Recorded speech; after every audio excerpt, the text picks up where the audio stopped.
සසර දුක සහ අනිත්‍යතාවය උපන්නා වූ හැම සත්වයෙක්ම සසර දුකින් පීඩිතයි.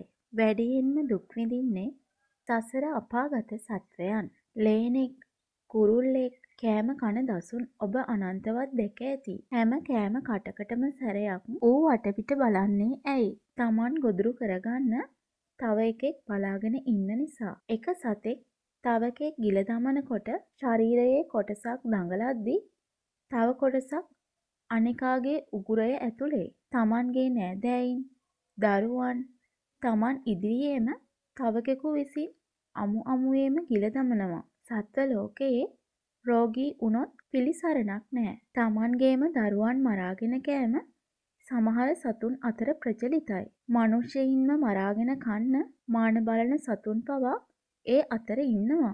මරණ බය හැම සත්වයෙක් පසුපසම හඹා එනවා.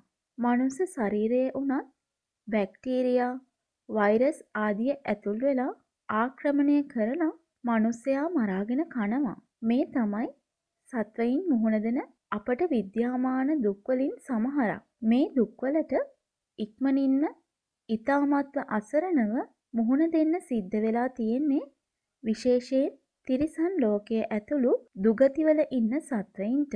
අනෙක් සත්තුනුත් දුකින් බැහැර වෙලා නැහැ. ලෝකයේ වැඩිම සත්ව සංඛ්‍යාවක් ඉන්නේ කොහේද? Tamanගේ ගෙදර වත්ත ගැන හිතන්න. මිනිසයන් කී දෙනාද? කුහුඹුවන්, පළගෙටියන්, වේයන් ඇතුළු සත්තු ඒ වත්තේ කොච්චරනම් ඉන්නවාද? ගැනලා ඉවර කරන්න පුළුවන්ද? එහෙනම් ලෝකයේ දුගතියට පත්වෙච්ච සත්තුන්ගේ ගණන මනුෂ්‍ය සංඛ්‍යාවත් එක්ක සසඳන්නවත් බැරි තරම් අති විශාලයි. මනුෂ්‍ය භාවයෙන් චුත වෙලා නැවත මනුෂ්‍ය බවට පත් වෙන්නේ ඊටාම අල්ප ප්‍රමාණයක්. මේ කාරණය බුදු පියාණන් වහන්සේ සැසඳුවේ නිය පිඩට ගත්ත පස් ප්‍රමාණයක් හා සමානව. පොළවේ පසා සමාන මිනිසු ප්‍රමාණයක් නැවත දුගතිවල ඉපදෙනවා. සංයුක්ත නිකාය 5.2 351 පිටුවේ එන මනුෂ්‍ය චුති සූත්‍රයේ මේ බව සඳහන් වෙනවා. මෙයින් පෙනී යන්නේ අපි අතර ඉන්න අපේම දරුවන්, මව්පියන්, නෑදෑයින්, ඔබගේ දුව, පුතා, ඔබගේ මව, පියා, ඔබගේ සහකරු, සහකාරිය අතිශය දුක්ඛිත දුගතිවල ඉපදෙනවා කියන එක නම් ඒක මොනතරම් කම්පාවක්ද? සසර බය මේ ආකාරයෙන් තේරුම් ගන්න ඕන. ඒ භයානක සසරින් මිදෙන්න තියෙන එකම ක්‍රමය මාර්ගඵලයකට පත්වීම විතරයි. නිවන් දැකීම විතරයි. මිනිසයෝ නිවන් දැකීමක් ගැන හිතන්න පෙළඹෙන්නේ ඇයි? නිවන් දැකීම කියන්නේ දුකින් නිදහස් වීම. දුකින් නිදහස් වෙන්න යමෙකුට අවශ්‍ය වෙන්නේ දුක පිළිබඳ හැඟීමක් ඇති වුණොත් විතරයි. එතකොට අනන්ත සසරේ දුක් විඳිමින් ආපු ගමනේ දුක් විඳින බව සියලු සත්වයින්ටම දැනෙන්නේ නැත්තේ ඇයි? Taman ආස්වාද හොයා මොහොතක් පාසා ගත කරමින් යන ගමනේ දුක පසක් නොකිරීමට හේතුව තමයි ආස්වාදයේ දිහා අවධානය යොමු කිරීම සහ ඒ ආස්වාද මාත්‍රයන් විසින් ඒ ගමනේ දුක්ඛ දාහය අමතක වීමට සැලැස්වීම. සත්වයන් සසරේ දුක් විඳින බව බුදු පියාණන් වහන්සේ බුදු වෙන්නත් පෙර ඒ කියන්නේ බෝධිසත්ව කාලයේදීම පසක් කරගෙන හිටිය බව පෙනෙන කරුණක්. උන්වහන්සේ දුකින් මිදෙන්න බෝධිසත්ව කාලයේදීම විවිධ පිළිවෙත් අනුගමනය කළා. උපරිම වශයෙන් තමන් සතු සියල්ල දන් දීමෙන් දුකෙන් මිදෙන්න පුළුවන්ද කියලත් හොයලා බැලුවා. උපරිම වශයෙන් සිල්වතක් අනුගමනය කරමින් දුකින් මිදීමේ මාර්ගය හොයලා බැලුවා. උපරිමයෙන් අනාර්ය භාවනා ක්‍රමවල නියැලෙමින් විමුක්තිය සෙව්වා. මේ බව උන්වහන්සේගේ බෝධිසත්ව කාලයේ පුරාවටම විහිදිලා තියෙන දාන, සීල ආදී පාරමිතාවන් වඩපු හැටි සලකා බලනකොට පැහැදිලි වෙනවා. සිද්ධාර්ථ කුමරු වශයෙන් ඉපදිලා ගිහි ගෙයින් නික්මුණාට පසුවත් නොයෙක් ගුරුවරුන් හමුවීමෙන් විමුක්තිය හෙව්වත් ඒ සියලු පිළිවෙත් වලින් විමුක්තිය හමු නොවි තමන් විසින්ම දුක ඇතිවීමට හේතුව දුක නැති කිරීම, දුක නැති කිරීමේ මාර්ගය සොයාගත්තා. බුද්ධත්වයෙන් පසු පළමු ධර්ම දේශනාවේදී උන්වහන්සේ දුක පිළිබඳව පැහැදිලි ප්‍රකාශයක් කළා. ජාතිපි දුක්ඛා, ජරාපි දුක්ඛා, ව්‍යාධිපි දුක්ඛා, මරණම්පි දුක්ඛං. අප්පියේහි සම්පයෝගෝ දුක්ඛෝ, පියේහි විප්පයෝගෝ දුක්ඛෝ. යම් පිංචං නලබති තම්පි දුක්ඛං සංකිත්තේන පංච පාදානස්කන්ධා දුක්ඛා. වශයෙන් සත්වයන් විඳින දුක් කන්දරාව ගොනු කරලා ප්‍රකාශ කළා. එහෙනම් මේ දුක් කොටස් වලට සත්වයන් විඳින දුක් සියල්ල ඇතුළත් විය යුතුයි. එයින් බැහැර වෙනත් දුකක් කිසිවෙකුටත් ප්‍රකාශ කරන්න බෑ. බුදු පියාණන් වහන්සේට අත්හැරෙන දුකක් තියෙන්න බෑ.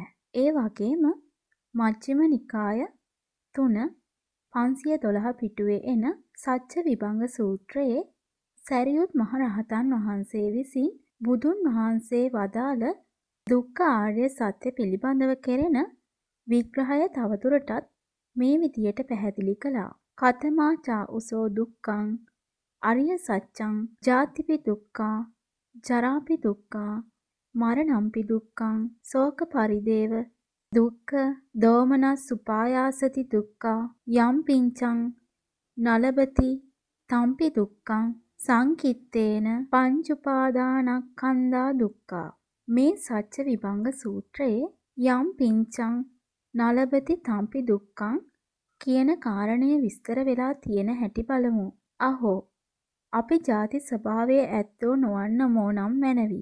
උප්පත්තිය අප වෙත නොයෙන්නේ නම් මැනවි. තෙල ඉච්ඡායෙන් නොලබිය හැක්කකි.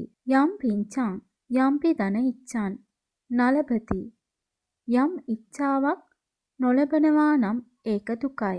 ඒ වගේම ජරා, මරණ, ශෝක, පරිදේව ආදිය ගැනත් අපට ඒ දුක් නොඑන්නේ නම් මැනවි. වශයෙන් අපි කැමැත්තක් හෙවත් ඉච්ඡාවක් ඇති කරගත්තට ඒ ඉච්ඡාව අපට ලැබෙන්නේ නැහැ කියලා පෙන්වා තියෙනවා. සච්ච විභංග සූත්‍රයේ ඉහත පෙන්වා තියෙන පරිදි ලෝකයේ තියෙන සියලුම දුක් මේ යම් පිංචං නලබති තම්පි දුක්ඛං කියන කොටසට ඇතුළත් වෙන බව ප්‍රවේශමෙන් කියවන්නෙකුට තේරුම් ගන්න පුළුවන්. පෙර විස්තර කරපු විදියට අහෝ අපි ජාති ස්වභාවය ඇත්තෝ නොවන්නමෝ නම් මැනවි. ඒ වගේම අහෝ අපි ජරාවටපත් නොවන්නමෝ නම් මැනවි.